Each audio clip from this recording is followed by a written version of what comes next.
The news is brought to you by the National Bank of the Virgin Islands, Cyril B. Ramney Tertola Pier Park, NV Salon, Nail Spa and Barbershop, Tisley Cross Deliciously Smooth Cider, and Digicel, simply more speed, reliability and entertainment.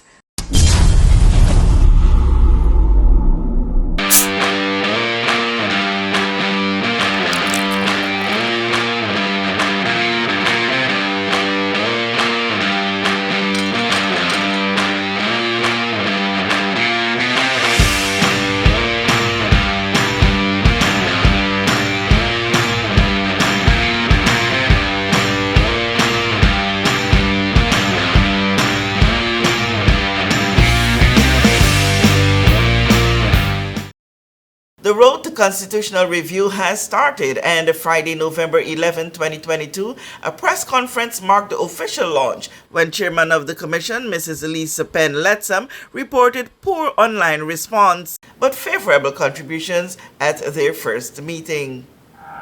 We have done considerable outreach. I know, again, I said it in my opening that people are concerned that websites are out of vogue, but all commissioners have gone to considerable lengths and trouble to put together information that the public will find very useful, very interesting, and if you don't go to the website, you can't get it because we use other media to get it out, but a number of them are articles, cases, the previous constitution, the current constitution and its amendment, the 2005 report, and I've just today asked to put up some other documents which were prepared by the House of Commons Library, one to do with the role of the governor, the separation of powers, the role of the governor in overseas territories, and the likelihood of, or the possibility of direct rule. So all of those things are there. And as I said, reading doesn't go out of style. A website might go out of style, but reading doesn't go out of style. So people need to make some little bit of effort to read. But in spite of that, in spite of all the radio and television ads, and we have our members doing mail shots on their groups, to date we have had submitted 8 comments, and we've had 3 persons book to come and visit us during the day. Out of a population of 35,000. Okay. And this goes to the point that's being made that all people are not taking ownership of this exercise. And I don't buy the excuse that I've never heard of it. If you've never heard of it, it probably suggests that it's something you don't really want to hear about, or you haven't put yourself out there but it's there, right? And we need to kind of take more interest as people in these things, and that's my view.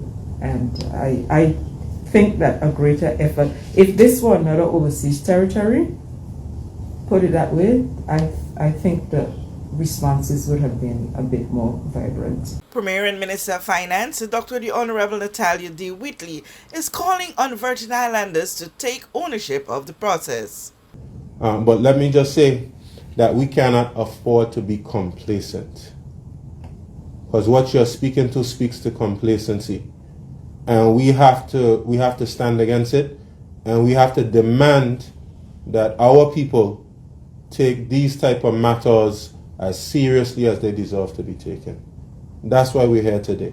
We want Virgin Islanders to belongers, all persons who call the BVI their home and they're invested in its present and in its future, to stand up and be a part of this process. This is our right. And one thing I don't like, Kathy, our 4 parents worked very hard for us to get here. And a lot of times, we who receive the benefits of our 4 parents' sweat, blood, and tears take it for granted. Take it for granted what it took to get us here. And squander it. And we squander it.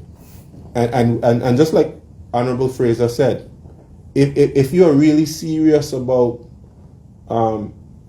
preserving your legacy. You won't allow anyone from anywhere else to come and take you wherever the wind blows. So we have to ensure that we are part of this process. We have to speak up. We cannot mind this whole concept and idea of persons being too aggressive or being too whatever or being too engaged. We have to make sure our voices are heard in the process.